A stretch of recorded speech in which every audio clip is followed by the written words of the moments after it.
In the heart of the Vietnamese jungle, on a moonless night, a squad of American soldiers advanced in silence, guided only by the faint glow of stars barely piercing the dense canopy above. The mission was simple: locate and neutralize an enemy command post. However, as they moved forward, the heavy, humid air seemed to hum with something unspeakable. It wasn't just the fear of combat, it was something deeper, something primal. An unseen presence watched their every move, as though the jungle itself was alive and hungry. The soldiers were battle-hardened men, but this mission felt different. As they advanced, the familiar sounds of the jungle began to fade.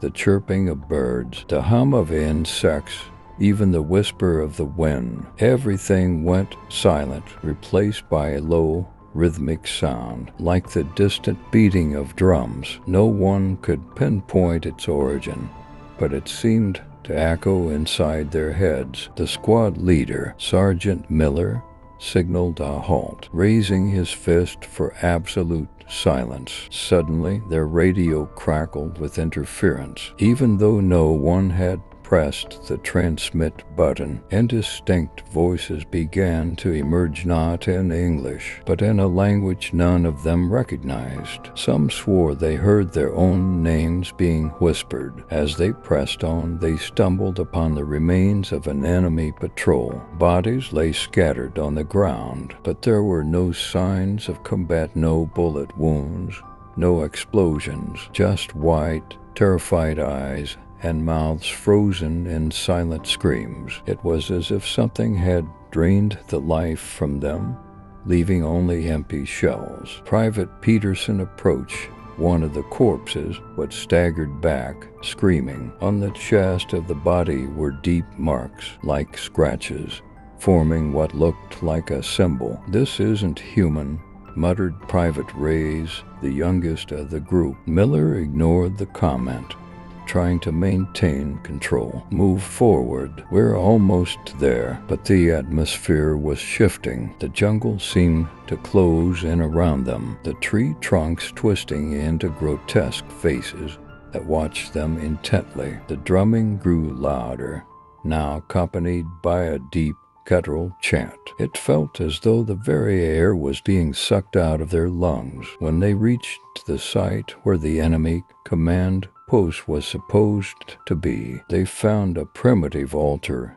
instead. Human skulls adorned the surroundings, and at the center stood a figure carved from black wood, depicting a creature with elongated arms and hollow eyes. Before they could react, Private Harper dropped to his knees, clutching his head. He began to scream, but the words were unintelligible, the same strange language they had heard over the radio. Suddenly, the altar erupted into green flames, and the voices grew deafening, nearly unbearable. Peterson tried to run, but tripped over something, a hand emerging from the ground. It wasn't from a corpse. It was pale and pulsating, as though alive. Within seconds, more of these hands appeared, grabbing at legs, weapons, anything they could reach. Chaos erupted. Gunfire filled the air, but nothing seemed to harm the things reaching for them. Miller shouted for a retreat,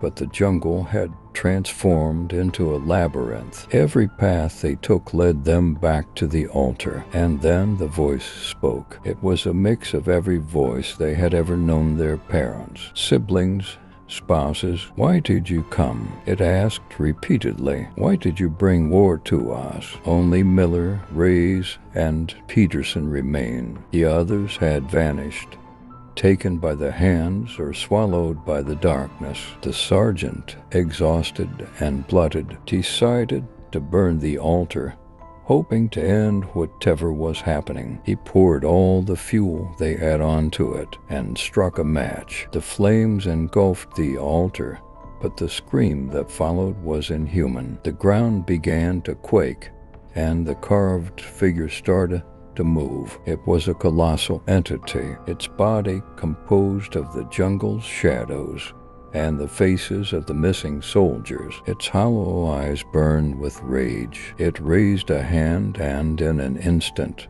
Reyes dropped dead. Peterson, sobbing, fired his weapon repeatedly, but the bullets passed through the creature as though it were made of smoke. With no options left, Miller grabbed a grenade, clutched it to his chest, and charged toward the creature. "Go to hell," he shouted as he detonated the grenade. The explosion lit up the night, and then silence fell once more. Peterson awoke at dawn, alone. There was no sign of Miller, Reyes, or the creature. Only the charred remains of the altar remained. He found his way back to base, but could never explain what had happened. Declared unstable, he was discharged from the military and sent back to the United States. Years later, Peterson was found dead in his home. On his chest were scratches forming the same symbol they had seen that night in the jungle. And as for Sergeant Miller, his body was never found. Some say he still roams the jungle, trapped between this world